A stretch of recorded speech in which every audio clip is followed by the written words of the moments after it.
Hey, we're trying to have a little fun on the broadcast because I think we got too serious the last month or so. And I had some eye work done yesterday. I had a bad eye. Something happened. You still got a bad eye. I had some drama with the eye the other day over the weekend. Had some work done at the optometrist. And no, America, it's not pink eye. I'm sorry. If you have somebody who knows somebody has a red eye, everybody freaks out, right? You're like, what's wrong with you, man? What's wrong with you? Especially in pandemic world. I had some work done on my eye, and it's kind of swollen. It's been beat up the last 48 hours. I was supposed to wear this eye patch, but I didn't do it because I said, we're going to be professional tonight. And then Clayton Perry called me out of the blue and said, hey, man, let's talk tonight about Aquifer and what City Hall is doing. And I threw the whole script out. We're starting from scratch tonight. And I've got the patch on. And pink eye is the 80s bro, it's not pink eye. It's not. But it's the 80s COVID. Pink eye. COVID. Did you get your temperature taken? Pink eye is the 80s COVID. That's what Salo just said. You gotta love him.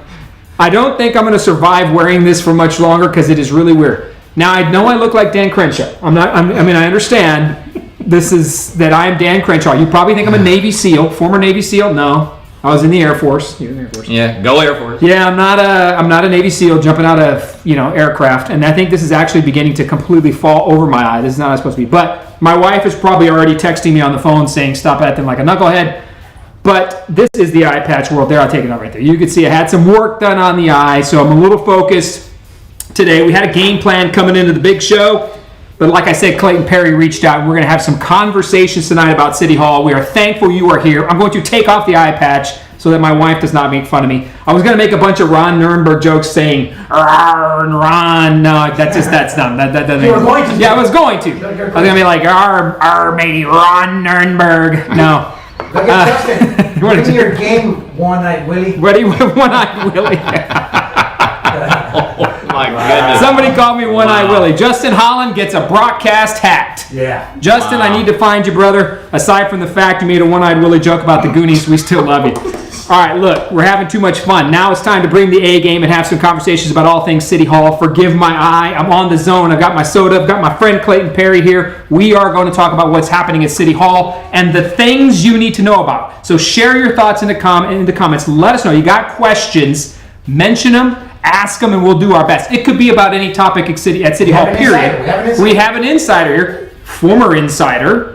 Mm-hmm. Current insider. Actually, insider is not a very good word. But I don't know about that. Hey, insider. Yeah, wow. Salo, no more comments. Sorry. There we go. Current councilman, former councilman, informed guess. Not insider. Wrong I word. Informed guess. Okay.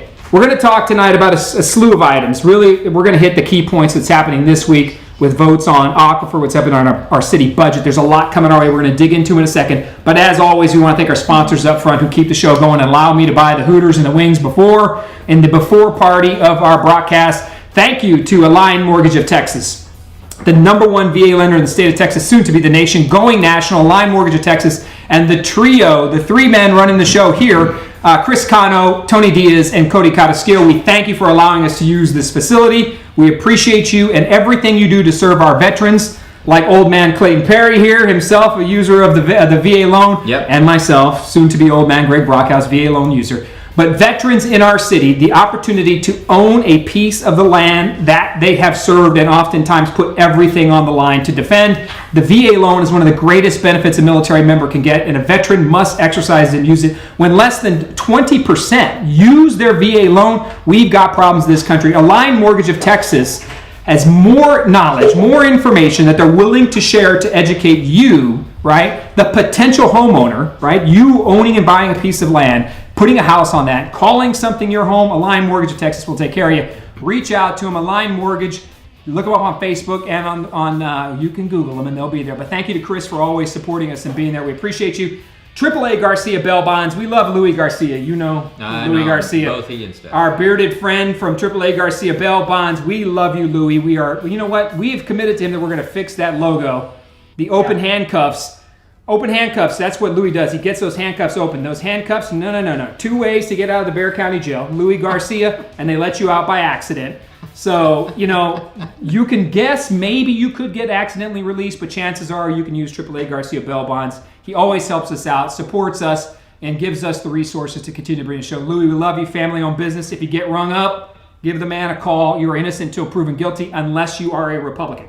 Okay, and we also want to thank, let's go, Brian Pena, Toronto Realty Group. We love Brian, his first responders buying program. Reach out to Brian and have a conversation with him. I always say this, shop your realtors, because we've got Brian and Susan. Do we have Susan's graphic that we brought back up before?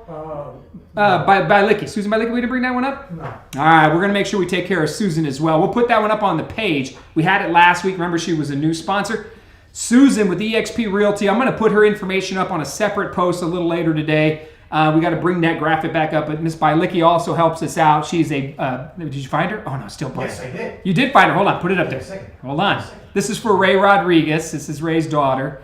Ray's one of our biggest supporters and father. There she is, Susan Bielicki at eXp Realtor. We appreciate you. Now, I put 2 realtors up there because it doesn't hurt to shop. Susan is a military spouse herself. She has been there. She understands permanent change of station, moving a family, and doing all that to get her family right from point A to point B, from military base to military base. Her husband served, and she, of course, is serving through her work as a realtor here in the city of San Antonio. So Susan and our friend Brian Pena, reach out to them, shop them. Not saying you always got to shop them against each other, but it doesn't hurt. Reach out, let them know, and we'll see what we can do for them. They'll take care of you, I promise. If not, text me at the broadcast. I'll take care of you. And then we were also looking at thanking Tyler Hall and Speedy Salt. Tyler, we love you, man. You know Tyler, man of God and a small business entrepreneur. He has the Speedy Salt business. He shows up literally with the salt at your house, knowing you need salt for your water softener before you do. It's pretty big brother-ish, man. It's like Cambridge Analytica. It's like old school drama. He somehow or another has an algorithm that tells him you need salt, and then he shows up. At 2 a.m., you can see him on your Ring camera delivering the salt. It's weird, but he gets it done. That's not 2 a.m., I'm kidding. Tyler would be mad at me. But he'll take care of you, and it avoids you or your spouse having to go to Home Depot picking up a 50-pound bag of salt. Tyler, we love you for what you do to show up. Salo Rodriguez is behind us on the technology. If you ever have a hankering, I said hankering because I've got Giddings, Texas, born and raised, Clayton Perry next to me. If you got a hankering to start a podcast, a hankering, like if you got an itch. Yeah. Oh. And I shouldn't have said itch. That doesn't sound good either. If you have a hankering to start a podcast, or you want to get your information out, reach out to Salo. He takes care of us. We love him. And his wonderful and beautiful wife, Edith, is here tonight with their darling son, Amato, to watch the podcast and learn about City Hall. So, Salo, we love you. We appreciate everything you do for us in making this happen. Now, we had a game plan. The game plan was simple. It was to talk politics and ideas and really get after it at City Hall. And then Clayton Perry calls and says, hey, man, I want to talk about the things that are happening at City Hall, what we're voting on this week. And I threw the whole plan out. I said, come on in, man. You showed up. As everybody knows, Clayton Perry and I served on the San Antonio City Council from 2017 to 2019. He continues to serve, was reelected. I was not. But he was reelected, represents City Council District 10. While we served, Clayton was well known as my wife's favorite council member. And it still is. So, Clayton, brother, we love you. We are thankful you are here tonight. You overdressed for the situation, as you always do. But we love you. Thank you for being here. How are you doing and surviving at the San Antonio City Council before we get into the big list? Well, let me tell you, it's great to be back. Greg, cheers, man. It's great to be here, and it's great to be on this podcast. It really is. Because I need your help, and we'll get into that, but I really need everybody's help that's viewing this podcast, and I need your help between now and Thursday morning at 9 o'clock. And I'll get into that here in just a minute. But I wouldn't normally do this, but this was rushed through the system very quickly and kind of swept under the carpet. And here we are. We're going to vote on something that's going to really affect everybody here in San Antonio. And I think you hit the nail on the head there. I want to be clear about what it means when you're on the council, especially with this city council. So Clayton and I come from a particular set of politics. City council's nonpartisan. Yep. So you're not a Republican or Democrat, but you can basically tell people's political leanings by the things they vote for, or the issues or policies they bring up. So we don't identify ourselves as Republicans or Democrats when you serve on the council, but it is clear who we are. You are the lone conservative on the San Antonio City Council, and you are sitting there facing 10 other people who, in my opinion, don't have the pulse of the community. I don't think they know what's going on across the city. The vocal minority runs the policy at City Hall. But from your perspective, when you say, I need help, walk people through just some ideas of how they can help you, because I get that every week. How do we help? Yep. Or how can we get the word out? So what are some things that you think a citizen can do over the next few weeks as we tackle some huge votes? Right. How can they help change the narrative at City Hall? Well, number one is get the facts. Make sure that you have the right facts and you know the entire situation, because a lot of times you only hear one side of the story. You really need to listen to both sides of the story and then make an educated decision as to what you're going to support or not support.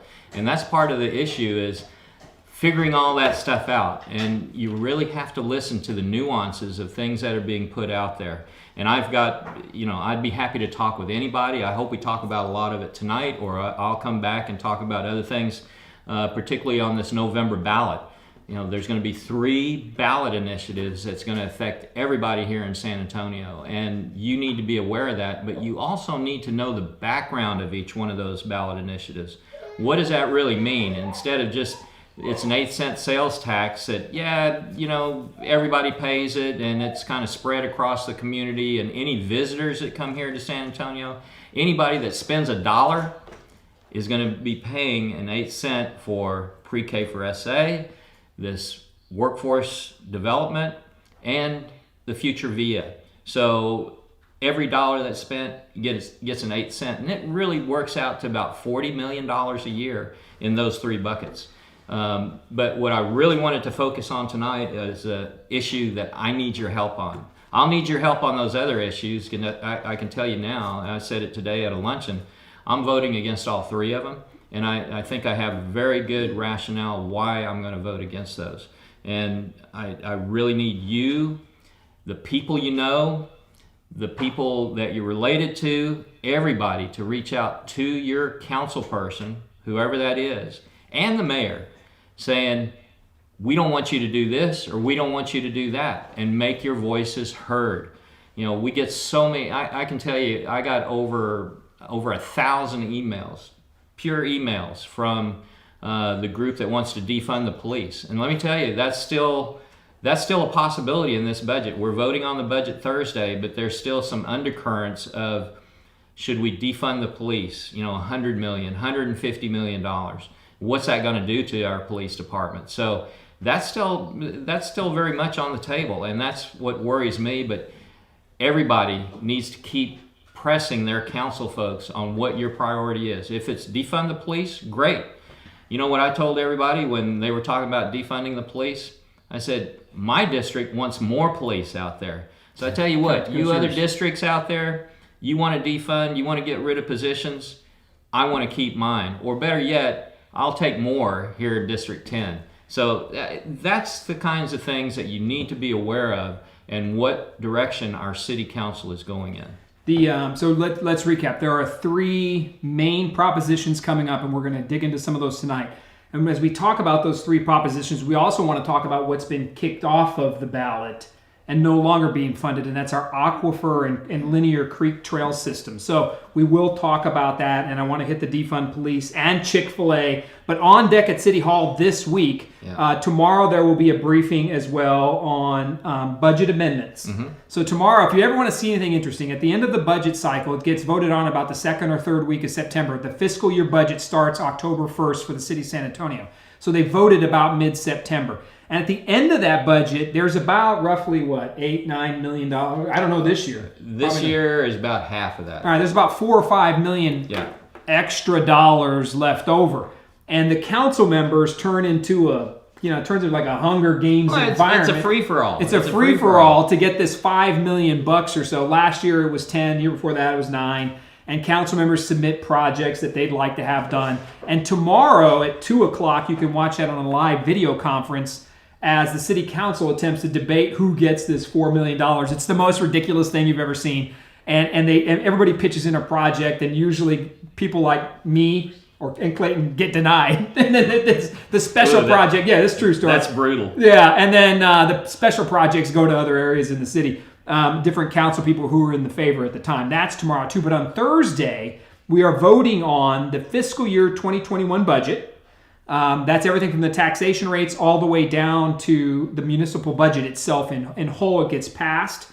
And then they're going to vote on aquifer protection money, which is only, you're going to believe this, this program is 1 week in the making. Yep. It's 1 week in the making. So before we jump into all that, the budget on Thursday, we know that, let's start with the aquifer, right? So the three items on the fall budget, pre-K for SA takes 1/8 cent of a sales tax, 38 to $42 million a year. There's another 1/8 of a cent that is coming from the elimination of the aquifer funding. So the mayor has kicked aquifer off the ballot, which is frankly the most approved and beloved funding program in the city. It passes our aquifer protection dollars. So we put the 1/8 cent sales tax in, and we purchased land to protect the aquifer. We invested in linear creek trail systems and all these other things. And it passes with like a 70% pass rate every year. The community loves these programs. They overwhelmingly pass. 20 years. For 20 years in a row. The mayor's kicked them off in an effort to pass his workforce program, which will take the 1/8 cent sales tax for 4 years at about $150 million. And then he's going to give it to VIA in perpetuity from 2025 on. Forever. And you're voting on all this in November. So the aquifer, walk us through what's happening, because I don't think anybody knows in really that we are defunding the aquifer. Yeah. Well, let me tell you what's happening here. And this, like Greg said, this has just happened in 1 week's time. Last week, we got a briefing about this plan or scheme about, hey, let's find the money to keep the aquifer program going. And I agree with that.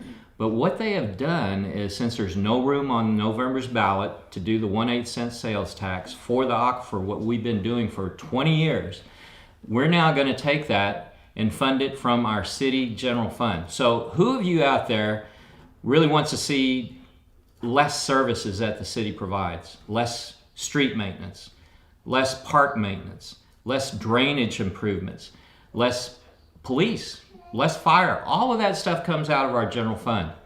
So they're saying we're going to fund the aquifer at $100 million over 10 years. And we're going to fund it with debt. So you look at that and you say, well, it's only so much that we're going to have to pay per year. But you got to pay that $100 million back. You have to pay it back plus interest. So we're basically going to draw that out of our general fund to fund the aquifer protection. So that program will go on, but each individual San Antonian, you're going to pay a bigger portion of that requirement than what you were doing when it was funded by the sales tax. And let me tell you something else that kind of goes along with that. You know, last year we were paying, or SAWS was giving to the city about 2.5% of their revenue to the city to help us maintain our revenue streams coming in so that we could do streets and parks and drainage and all those kind of things. Well, one of my colleagues said, you know, we need to generate more revenue. So they kicked it up to 4%. So that means it went from about $20 million a year to $30 million. Let's get an extra $10 million from SAWS.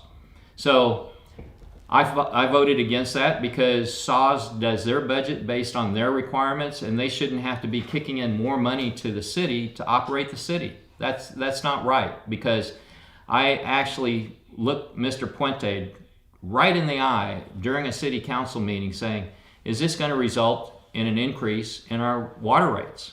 And he said, yes, eventually it will go into helping to calculate an additional rate increase for SAWS. Now that SAWS increase doesn't just go to the city of San Antonio.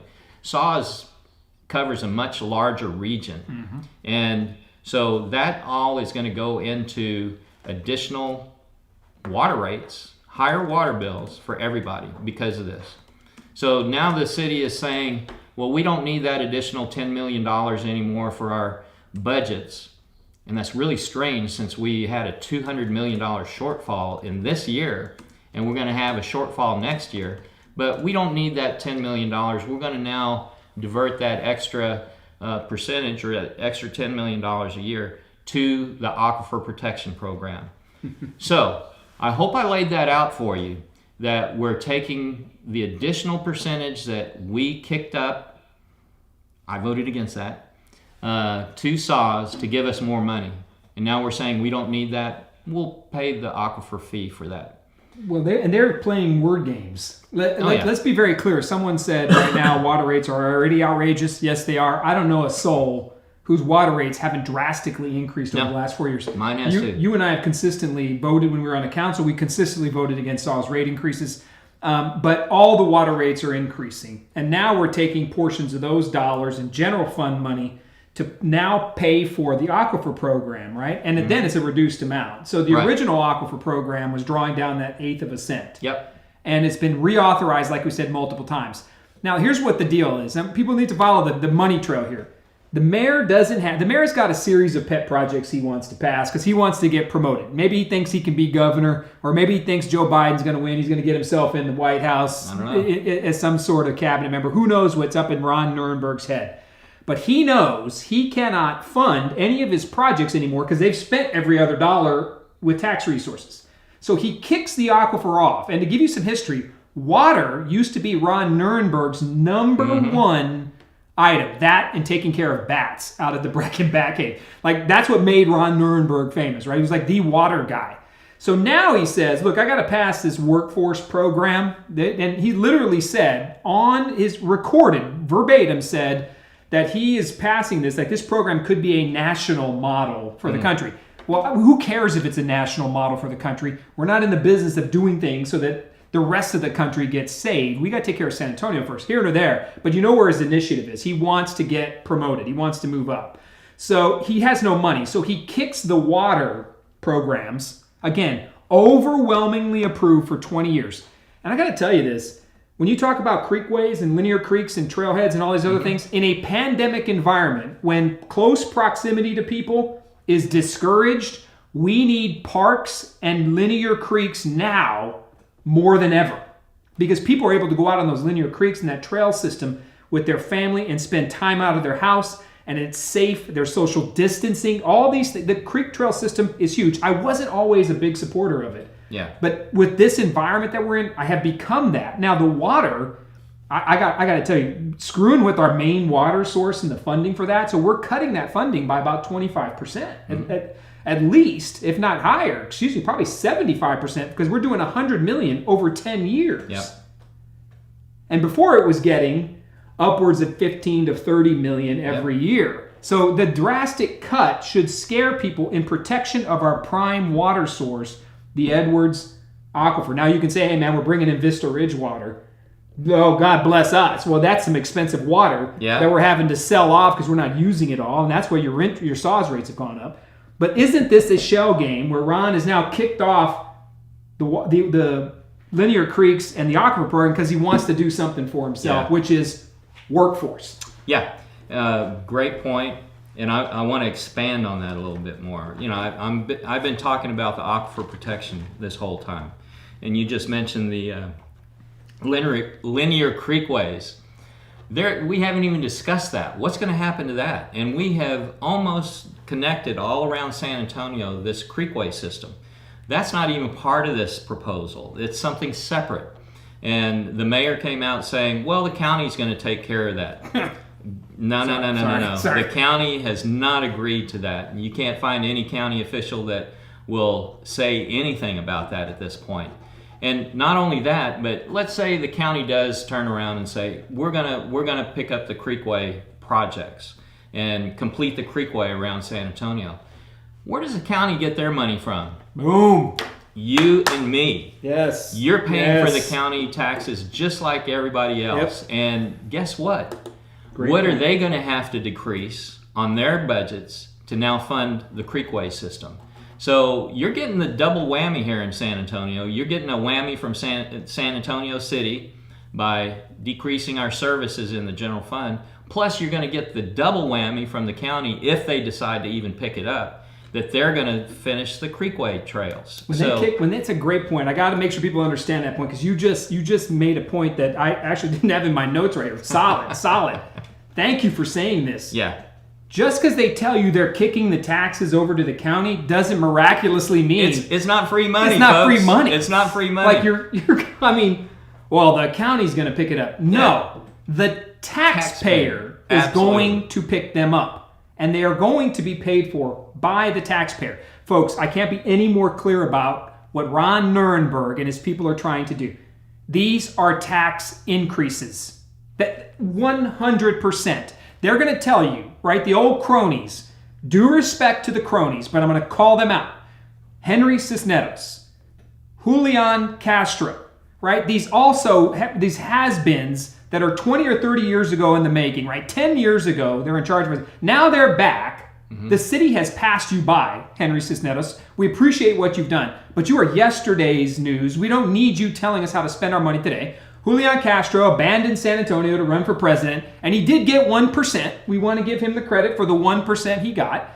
But you are no longer the speaker, the leader of this community. God forbid, right now, it's Ron Nirenberg. We have what we have. But it is not these people who are coming back in telling us how to spend this money.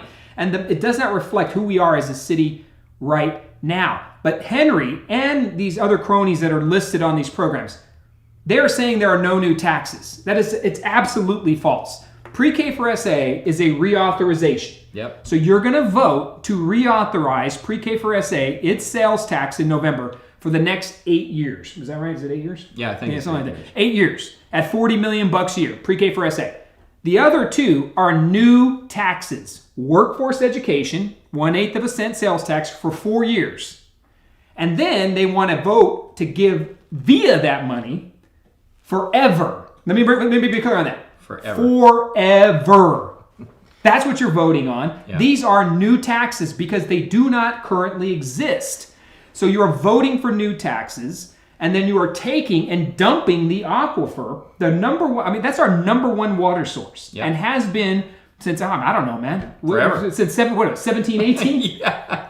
We just had our 300th anniversary, right? Like, that whole water source has been there, like, forever. So we are threatening, right, in a pandemic environment where we're learning that the things that matter most in our city, right, are resources. And those shared resources, we're jeopardizing that in an effort to build Ron Nirenberg's resume for this workforce training program. What do you think about the workforce training program? Give us the upshot, the 3 or 4 main talking points that they have, and then let's talk about why that program is not right now. I want to just go back to the aquifer. And I talked about I need your help. Every one of you, plus your family members and neighbors, everybody out there should be calling your council person tonight and tomorrow or sending them emails, because this is going to be voted on Thursday morning. In 1 week's time, they have decided, yes, this is the way this is the best way to protect the aquifer. We're going to pay for it out of the general fund. I had a colleague that said, this is a win-win-win situation for us. No, it's not. It's a lose for the taxpayers and the folks that need those services from the city on a daily basis. And we're not going to get all those services if this is passed on Thursday. So get on that phone, get on your email, get together with your council person and say, delay the vote, because this vote doesn't have to happen right now. We can wait and see what happens in November to see if all those other ones get passed. And if they don't, we got another requirement out there, the aquifer, that we can then reauthorize in 2022, because we're not even going to have all the money spent that we currently have until the middle of 2022, if not late 2022. So we could actually put that on the May ballot of 2022 to determine, hey, is this the right thing to do with this 1/8 cent sales tax? Patience matters, and sometimes the right leadership answer is not to make a decision at that moment, to not have to do something. So what Nirenberg has done is he's rushing through these programs, trying to pacify people. So the environmentalist groups, what's that? Oh my God! Edwards Aquifer, all these, the EAP, all these organizations that are built around helping to protect our water source. And we haven't always agreed with some of their programs and spending in the past, but we all agree that the water source deserves protection. We've got to be careful with that. So how we get there is different. But what Nirenberg has essentially done at this point is say, hey, look, I'm taking your money. right? Because I've got to pass this workforce program that has no chance in hell of helping workforce people right now. I mean, this program won't even really take effect for a full year. You may see some of their signs around the city that says, what's it say? SA Work Ready or something like that. Yeah, they've got these 4x8 signs out. It says SA Work Ready. Who goes through this program, just to give you a heads up on workforce education, it doesn't even really take effect for another year. I mean, it won't be in full effect for a year. They're expecting to help about 25 to 30,000 people in a city of 1.5 million. That's where they're going to spend this $40 million a year. By the way, 30% of them will not even finish the program. So we're going to waste about $45 million on workforce trainees that will not complete the workforce program. We're going to pay for wraparound services like their daycare. Yep. We're going to do, I don't know if we're doing stipends with this. We're going to pay for the gas, car repairs, right, and child care, and a salary. And a salary for them to go to school. You know what? There's major issues with this workforce program, and I don't think if people knew the facts about it, I don't think they vote for it. But here's a key point too. If you vote against these initiatives, you are voting yourself the first tax decrease. If you vote no, let's just say, okay, put pre-K aside because that's an existing tax. That's not a new tax. Just look at workforce education and VIA. Just look at those two. If you say no to those, you're giving yourself a tax cut. Yep. You're voting the first tax cut, and God, I don't know. I mean, the tax rate's been capped out in this city for decades. Right. So you can vote yourself a tax decrease that affects all 1.5 million of us by saying no to VIA and saying no to workforce education. Yep. So $40+ million a year, that is a tax cut. But at the end of the day, right, the workforce program, when we look at it, and we've got to dig deeper into it because it is a lot of money being managed by groups like Project Quest and COPS Metro. And we're going to dig deeper into what Project Quest is. And the tens of millions of dollars this group has received from the city over the span of 20 years? Yeah, at least. And their graduation rates are very questionable. Their data's questionable. Their oversight's questionable. And they're going to be managing this huge sum of your taxpayer dollars. So $100 million now to the aquifer. Massive cut to satisfy this program. So if we're looking at that, and then once workforce is done, it goes to VIA. That's just fair question. What does VIA want to do with their money? Do they even have a plan what they're going to do with this money in 2025? No, there is no plan. So basically, if you vote for that, you're going to say, we're going to fund that 1/8 cent sales tax forever. Once we get through the workforce training, if that gets passed, we're going to fund it forever, but we don't know yet what they're going to do with it. So 4 or 5 years, we're voting for a tax 4 or 5 years down the road. That's a great point. Yeah. You're going to vote in November. So Ron Nirenberg and the VIA team. Now, I think, correct me if I'm wrong, on your ballot, it will show as an ATD, Advanced Transportation District Tax. That's what it is. VIA's under the ATD. And it will say the money will go to VIA in perpetuity. Which means forever. That's where the money's going to go. So VIA will never have to give it back. Like once we give the money to VIA, they're not going to have to give it back. That's in 4 years. Folks, we don't even know what's going to happen in San Antonio next month. We don't know what transportation is going to look like in 1 year. We don't know what it's going to look like in 3 years. But they want you to tax yourself in 4 years. They want you to vote to tax yourself in 4 years in November. But there's a caveat to that. Let's say, for some unknown reason, the workforce training gets voted down. If that gets voted down and VIA gets voted for, VIA gets that 1/8 cent sales tax now instead of 4 years down the road. So you basically have to vote against both of them in order to save that 1/8 cent sales tax. So if VIA gets approved, workforce training gets disapproved, VIA gets that tax right away, the 1/8 cent.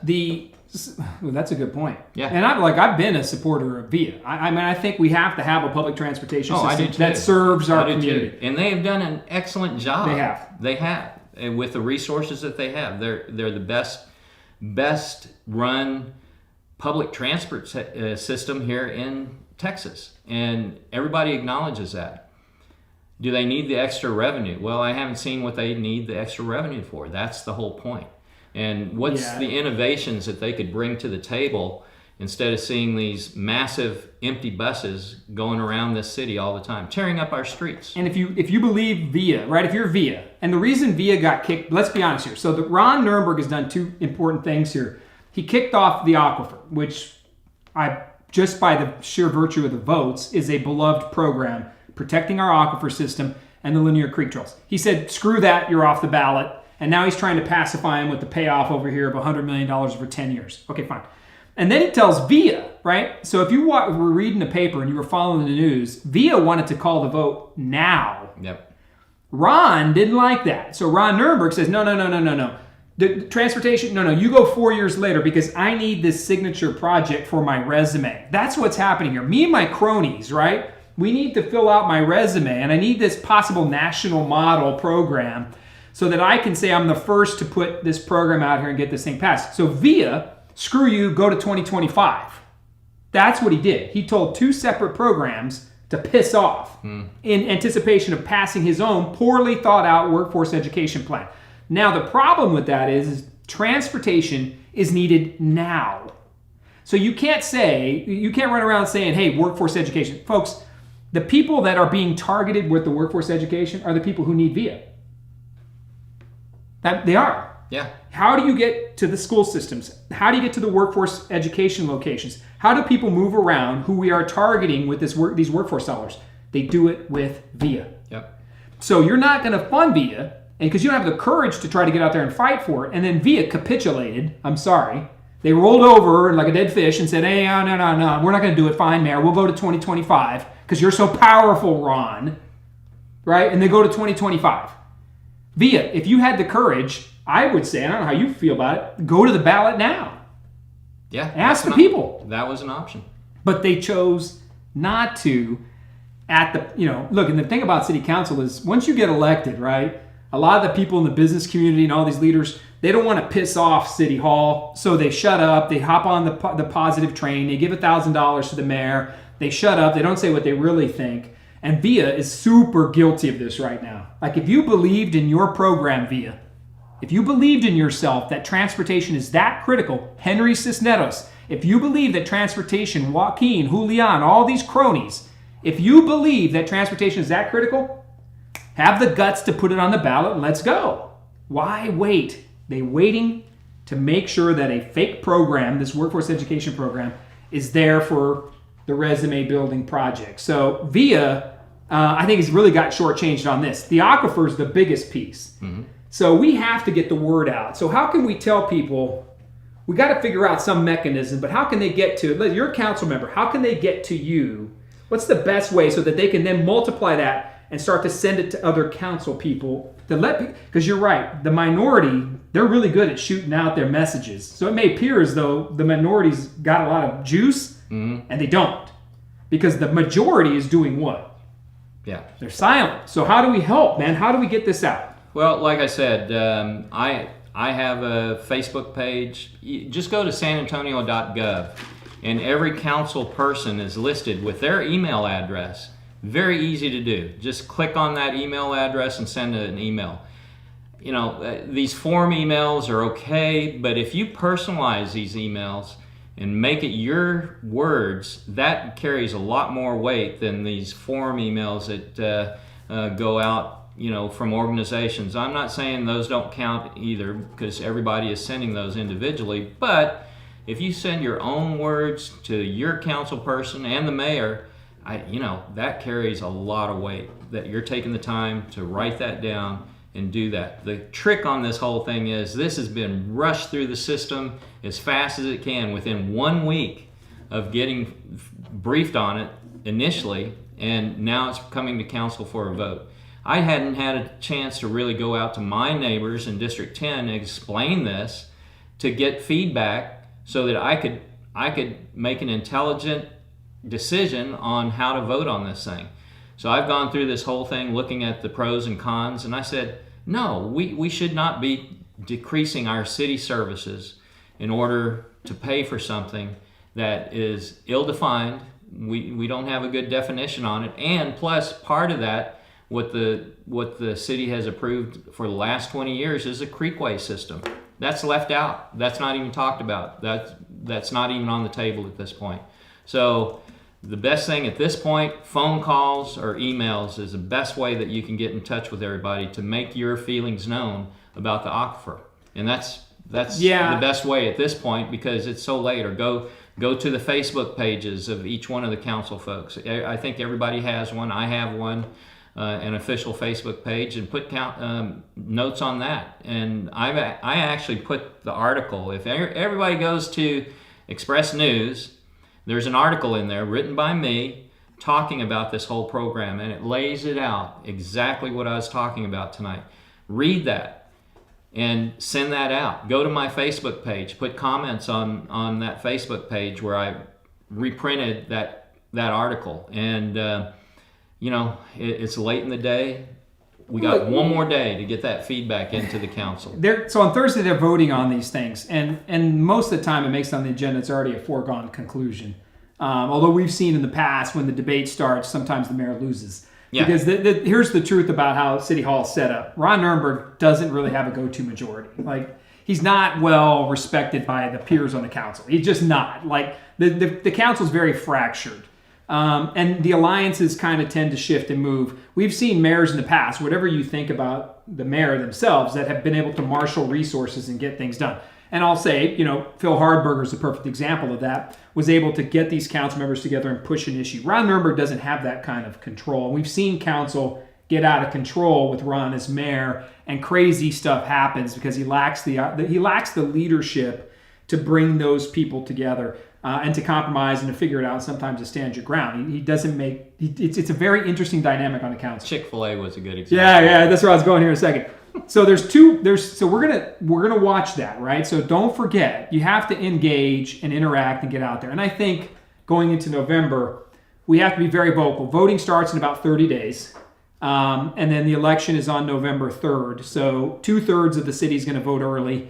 It's going to be a massive election. We know that. And I think we got to get out there and spread some of this more information. So be on the lookout for. I'm going to step out pretty heavily against some of these propositions and try to at least get the information out so people make an educated vote. We have to help the councilmen.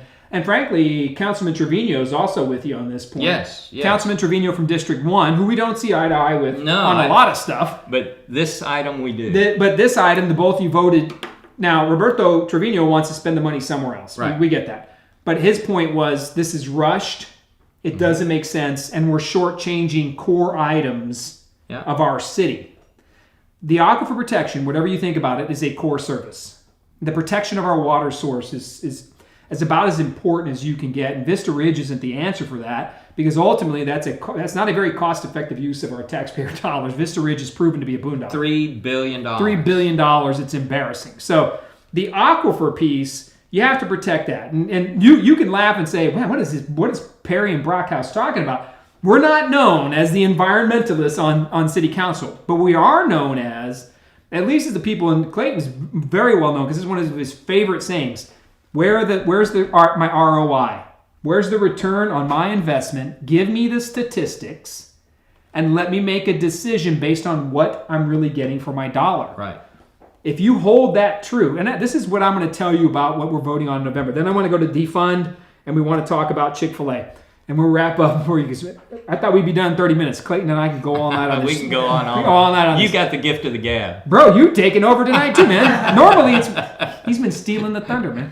So ask yourself this question when you go vote.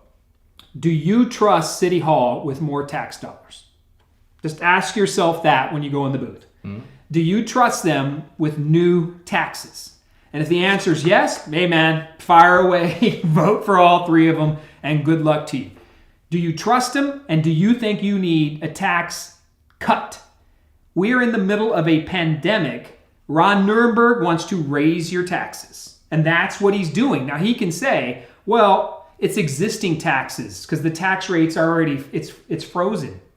The reason Ron has no more taxes is because we're capped out. We've used them all. Yep. But for him to say the county's going to cover it, or we miraculously found $100 million over here, You are paying more taxes. Don't fall for their shell game. We should never raise taxes in the middle of the greatest economic pandemic environment we have ever seen. Right. Now is not the time to raise taxes. It's a time to build revenue and jobs to get people back to work, and not in 1 year at all. So they're voting it this Thursday. Get in your information. Help Clayton Perry. He is a man on an island. This dude is Tom Hanks sitting on the middle of an island with a ball with Wilson printed next to him. Where's Wilson? Doing the best he can to survive on a lonely island. So get out there, put the information out there, make it happen.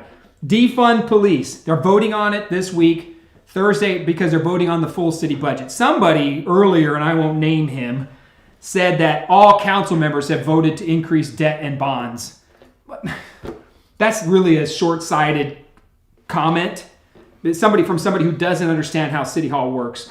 When the budget comes up, you have to vote for the entire budget. Right. It's very rare that there's no line item veto. So I vote for budgets because I'm voting for police. I'm voting for fire. I'm not going to vote against core services. Now, in that, are there debt reallocations and debt refundings and other type of spending that I don't agree with? Sure.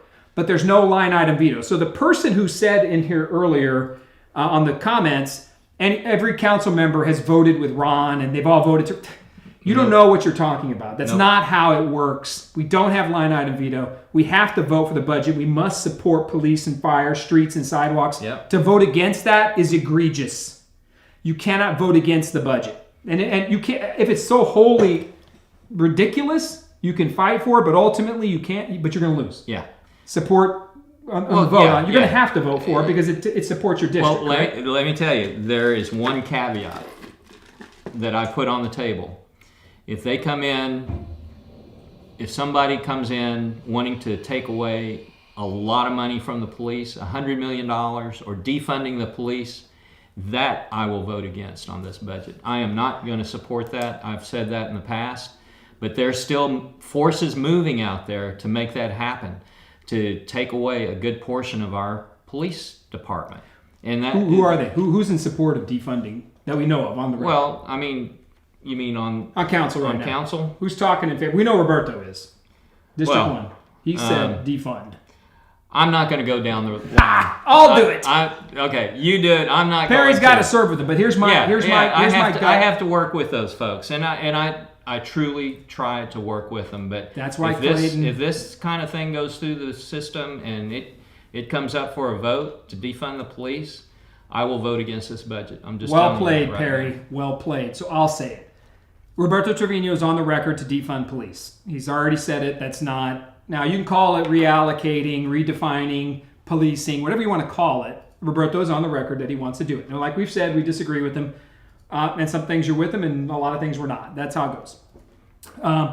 We know that Jada Andrews Sullivan is for defunding the police. Although some talk recently that maybe I don't want to get rid of police officers. Rebecca Villagrán has come over the top in opposition of a lot of police issues, like she wants to polygraph them. She wants to revisit the police contracts. Shirley Gonzalez, we're kind of concerned where Melissa Havard is at. And I think really those are the top 5, right? When I'm looking at some concern about who's on it. John Courage is an unknown. John Courage is a liberal Democrat holding a Republican seat, so he's going to have to walk a fine line. So we don't know where it's at, but my guess would be that this week they go ahead and pass the budget as is, because the budget has an increase for PD because of the contract, right? The contract, right. Right. So salaries. The salaries, right? So we promised the police officers pay raises, so that's why we're going to see an increase vote. Do you think there's going to be some debate on that this Thursday? I hope not. I hope it doesn't happen because I'll certainly have something to say about that. But I hope it doesn't happen. I think we have a good budget right now for what we're trying to do with the city. Remember, we had a big shortfall, in this year and for this next year. We cut out, just right off the top, $50 million out of our street maintenance program this year in FY 2020 because we didn't have the resources to cover all that because of the budget shortfalls. We've cut out a huge amount in 2021, and that's kind of where we're at right now. But the city manager, Eric Walsh, has balanced the budget for this next year, and I'm supportive of it at this point. Yeah, and they're going to come over the top, and what they're going to do is pretty simple. I don't think they want to mess with the fight right now on defund police, and Anna Sandoval is the other one that is in favor of defunding police. So what they're going to do, I would imagine, is kick the can down the road, and they're going to say, look, we're going to create. They've already started it with this redefining policing task force. Ron Nuremberg has more task forces than you can. He literally, I think he has an employee whose sole life is to monitor the amount of task forces he has. He has task force to monitor his task forces. So he's out of control, right? So this will be another. We're going to bring in all these community leaders who don't look like the community, by the way. But we're going to bring in all these community leaders, and we're going to redefine policing. That's what they're going to do.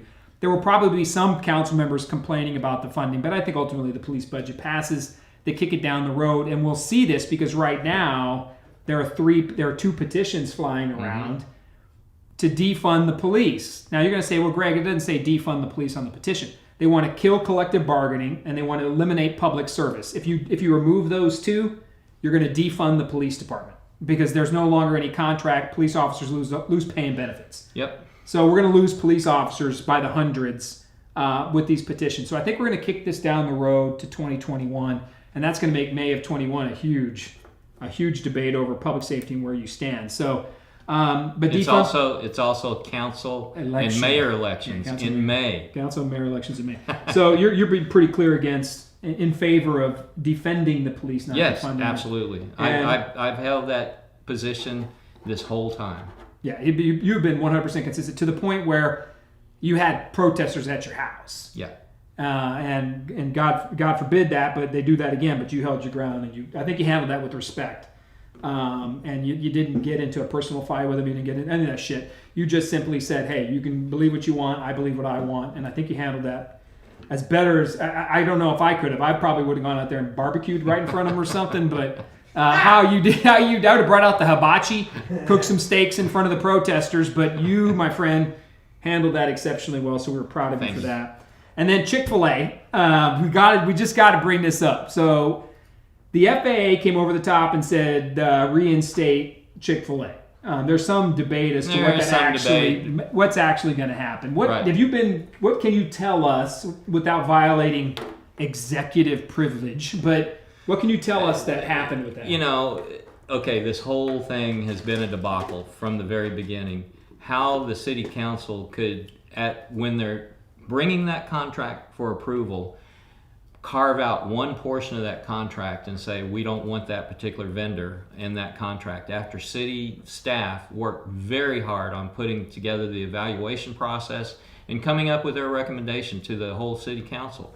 But yet we had somebody that did that and talked about it, and it had nothing to do. There was not one word mentioned that they weren't open on Sundays. You'll hear several council folks now saying, well, we're not going to support it because they're not open on Sundays. None of that was mentioned during that whole discussion. It was all about religious freedom. It was all about, supporting gay rights, that kind of thing by the owner. And again, that should not have come into play by the council on that contract. It should not have taken place at all. But it did. And it was passed with enough votes to pull Chick-fil-A out, and that's what started this whole mess. I mean, we have spent literally hundreds of thousands of dollars defending our position. And I knew that was going to happen. I knew that was going to start a big food fight as to who's right, who's wrong, and what we were doing. So here we are, hundreds of thousands of dollars later. Now we're okay, yeah, Chick-fil-A, you can come back. And I made some comments in the newspaper. I hope you read them, but I stand by that. Yeah, I think it's the right call, 100%. I think you made the right call, right? And the mayor's comment was, well, let's just move on. Like, this doesn't matter. We got a pandemic going on. Like, that's the mayor's position now, right? Like, this pandemic's changed everything, but yet I'm going to continue to do business as usual. But Chick-fil-A, no.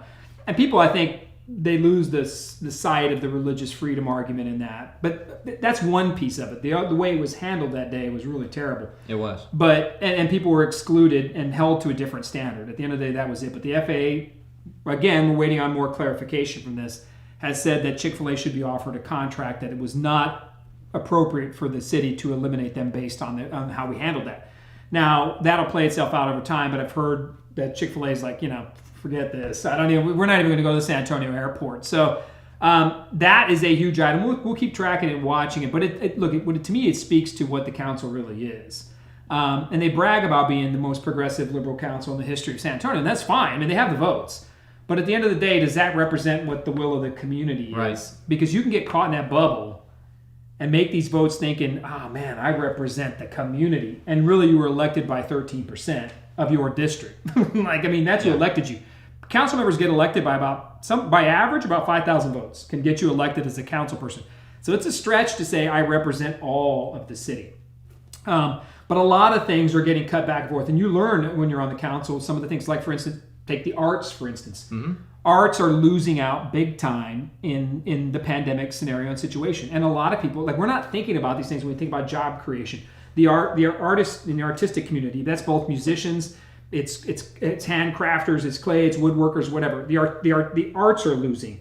The aquifer is losing. All these things that make San Antonio are getting pushed aside to help one person's resume, and that's Ron Nirenberg, with the programming that we know does not fit the future of San Antonio. And that also includes the police and the defund issue. I think it's just it's a social, and tell me what you think about this as we wrap up. I think this is like a cultural and social change vote that's coming in November, and it's coming next May as well. Yeah. What kind of city are we going to be when we're selling out the things that are core to San Antonio? And core to us for 300 years. Our water, our cultural and arts, our neighborhoods, our public safety. San Antonio is unlike anything in the country. I mean, we're unlike any city in the country in those respects. So how do you take it? What things concern you overall as a city when you see all these kind of crazy votes, man? And what goes through your mind? What really goes through my mind is, what are we putting our citizens through to make these changes? And they are changes. They right now, they're going to happen unless enough people speak up to convince their council folks, hey, there's an election coming up in May, and you're making me really mad, and you're going to lose my vote in May. So what really concerns me is there's it kind of goes with the whole country right now. There's one side, and then there's the other side. There's no middle ground anymore. Mm-hmm. Like I said, I try to work with my colleagues as much as possible and offer solutions, offer compromises, but none of that's happening now. And I don't see it happening in the future either. I try as best I can. I can't make somebody do something or make them agree with me. They have their own minds made up, and this city council today is very, very focused on making those social changes here in town, and that's something that we have to try to hold back on. And we have to watch. The tough part is who San Antonio really is. Yeah. And who's going to make that call going forward in the future. And we have a council of people that right now are very hell-bent on a particular ideology, and it's going to expose itself over the next several months. So you have an opportunity to vote. And I would tell you, just like Clayton said at the beginning, look, man, just get informed. Make your vote. At least know what you're voting for. I mean, at the end of the day, you may vote and believe, hey, man, I want to defund police. We need to go there. Cops are terrible and all this other stuff. And we got to get rid of them. And we need to be walking around like we're England or something, right? Like this is London. I mean, we can literally defund them all the way down to walking around with a baton, right? So, I mean, we could do that. But if you have the votes and you have the information, then go for it. I have no problem with that. But you have to at least try to get the information. I think it's on us over the next month to put that information out there. So one of the things from our conversation tonight that's jumping out at me is I don't think people know. I'm looking at the comments. People don't know. They don't know. Let me give you a perfect example. Pre-K for SA. Did you know that only services 2,000 children out of a population of about 40,000 here in San Antonio? Only 2,000 kids that we're servicing through an entire new school system that the city is paying for. Remember, about $40 million a year. It only affects 2,000 kids. And even those 2,000 kids is not the poorest of the poor. They're selected by a lottery system, so anybody can really go to those schools. And at the end of the day, are they really going to excel? There's some studies out there, but I say those studies are suspect by who put them together, number one, and then what the results were. But for us to say that this is something great, I believe in early education as well, but the state has stepped up. They are now paying for pre-K services in the public school system, but yet we're going to continue to fund a separate school system. It's not charter, it's not public schools, it's not private schools. It's a whole new school system for only 2,000 children. $40 million a year. Do the math on that. Our public education spends about $9,000 per child. Here we're spending $20,000. But their answer to that is, well, we give away these big grants to the public school system. So get this, you're not only paying for public schools through your property taxes, you're also paying for pre-K for SA, who is then they've already moved over $20 million to the public school system. And then they claim, well, that has actually helped over 450,000 children. And then I held their feet to the fire. Well, tell me what these public schools did with that money to provide those services. Well, we really don't know. So those are the background stories that you really need to listen to. And I'll be coming out with some additional articles to explain that fully so that you're not just getting the story from one side. You're getting both sides. And then it's up to you to make that decision. Is it worth it? Is it worth only 2,000 children for $40 million? Or let the state take that on, as they're doing now, and save that 1/8 cent sales tax? Or how about this? Fund the aquifer. Fund the aquifer. So a couple of key points to wrap up. Somebody did, same person on here, commented, either of you ever worked against pre-K for SA? I can tell you this right now, Clayton and I could vouch for it. When we were on council, we were going after, because we when somebody says, did you ever work against it? You can work against it all day long. You can run around and do your podcast. You can put your phone on yourself and say, I'm working against this, and you never win anything. And these people who say, hey, are you fighting against this? You ever fought against this? Most people are doing their best, and they're trying their best, and they're usually not very effective because they don't understand that the real work of working against policy items, is digging in the trenches in City Hall, learning it, getting in there, figuring out, getting elected, making a change. That person who posted that, I'm going to go 100%. You've worked against pre-K for SA. You've held their feet to the fire. You and I pissed off Dr. Beret many times, trying to make sure that people understood the results that are coming out of the program. Yes, it's $20,000+ per student. There's no getting around it. We know we're putting $40+ million a year into that program. And the school districts are ramping up their pre-K programming, and they could use that money. What the city has actually created is its own charter school system. Yeah. And I don't believe we should be in the business of education like that to that extent. So that is going to cause a lot of problems. But that is a reauthorization. But I want to make sure I remind people, you have consistently worked against pre-K for SA. You and I did it together on the council. And some people like to comment, oh, well, what have y'all done? Y'all done nothing. We won. We got elected. We went down there and made the argument, and people supported us, and we got into the trenches. Many times I would watch Clayton in executive sessions and private meetings and council fighting for the basic things like, help me understand pre-K for SA. Why are we spending all this money on your goodie bags? Right. The amount of money they spend on their goodie bags is insane. So I just want to put it out there. And I get people like to throw stones, but I will stand and say you fought for it many times, and I think you're going to fight for it again. But the thing is, people have to get engaged. So you have to get information, get out there and figure out what's happening. Because there's so much more we can do if we take our time and we get the vote right. Mm-hmm. One of the biggest problems with everything that's going on is that this is rushed in an attempt to get media attention. That's what Ron Nirenberg is doing in this case. He knows he's got to try to pass it in November. He wants to get reelected in May. He needs programming now. He's already admitted it becomes a national model. When you use words like that, why are we even talking about it being a national model when we haven't even passed the vote yet? Yeah. So your true intentions are to promote your own political agenda, get yourself elected higher because it looks good, right? So we can't just rush these decisions. For instance, if we want to get people back to work, maybe we should be cutting business owner taxes. Maybe we should be reducing business taxation. That was my whole point on this workforce training issue. Let's help our small businesses. Small businesses make up 90% of our businesses here in town. Guess how many are just closing their doors and laying off their employees? If we would have offered some more help than this tiny little bit that we took from the CARES Act funding, we had over $100 million of requests from small businesses. We only funded about a quarter of that, about $25 million.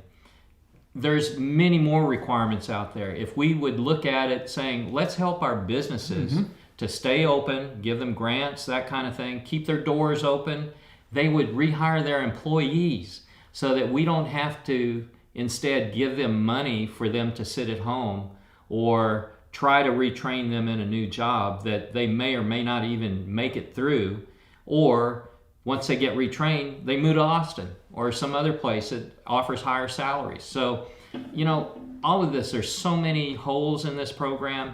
I wanted to give more help to our small businesses and medium-sized businesses here in San Antonio so they could stay open, keep their employees employed, where they could afford their houses where they're at, afford food, afford gas, all of that stuff, just like they were doing before. And it's 80% plus jobs in San Antonio are created by the small business. Yes. And look, you can do things like reducing taxation on our small business owners on the pretense that you reinvest that into your employees.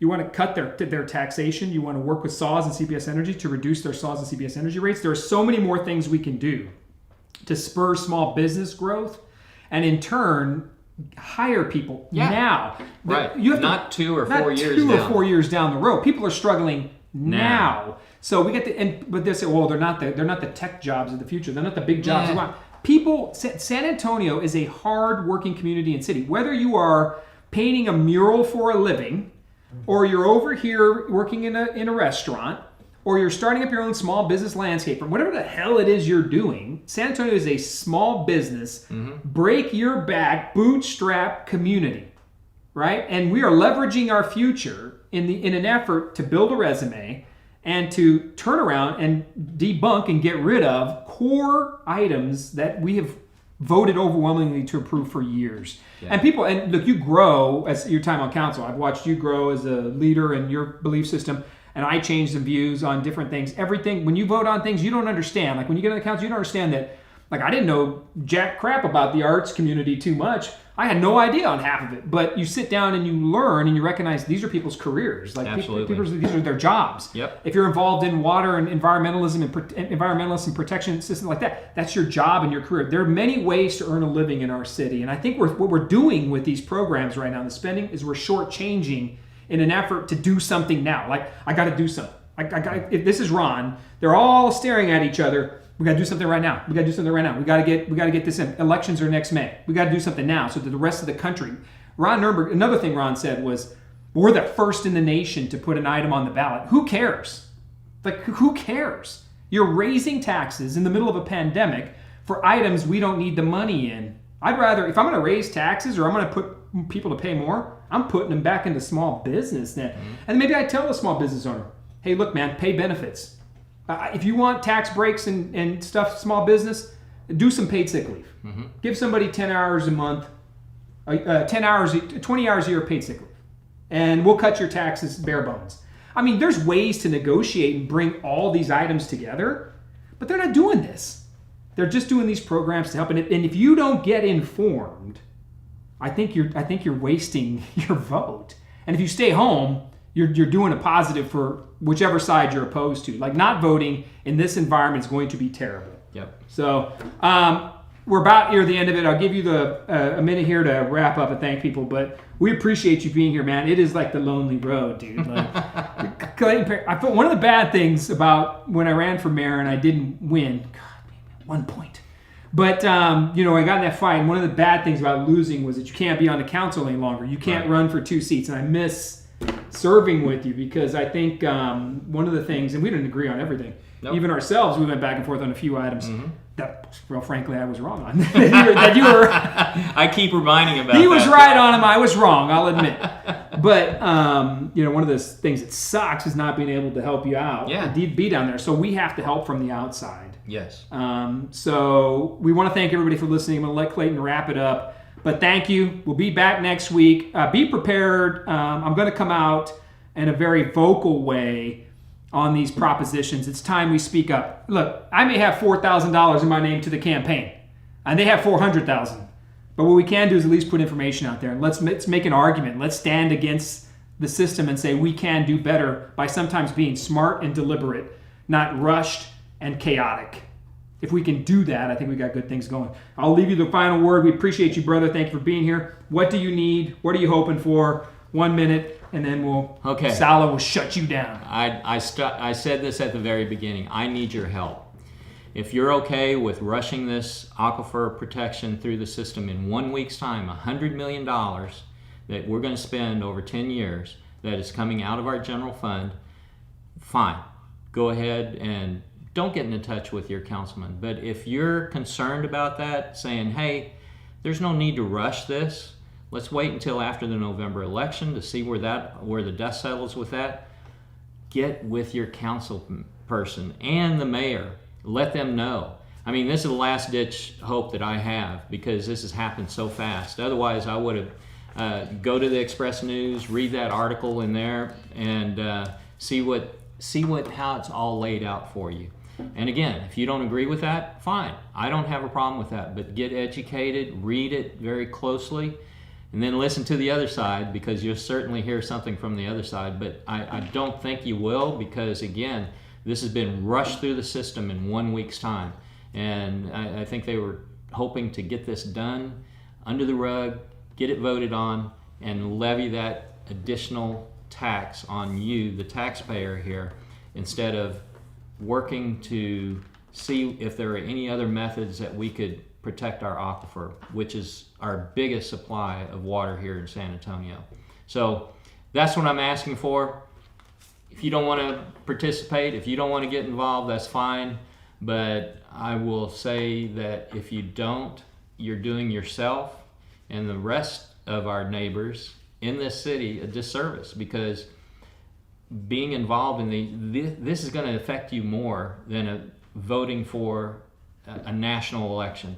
These things that happen here at city level affects your taxes very directly. Affects how you operate day to day, how businesses operate. You know, it's amazing to me. I never really realized that until I started running for council, how much our decisions on city council affects you on a day-to-day basis. So get involved, get engaged, and get out there and let your council folks know what you want to see. That's my And we'll close with that what you can see. I got one good eye, but I'm telling you, that one good eye right now thinks City Hall is broken. All right, I'm done. We appreciate you, brother. We love you. The broadcast, as always, will be back next Tuesday, 6:30. Be prepared. We're going to start coming out, talking about the issues, pushing hard, making a stand, and helping this guy and whoever else at City Hall wants to join keep San Antonio where it needs to be. Keep us safe. Keep us on point. Watch your tax dollars resources. We appreciate you. The broadcast, as always, is out.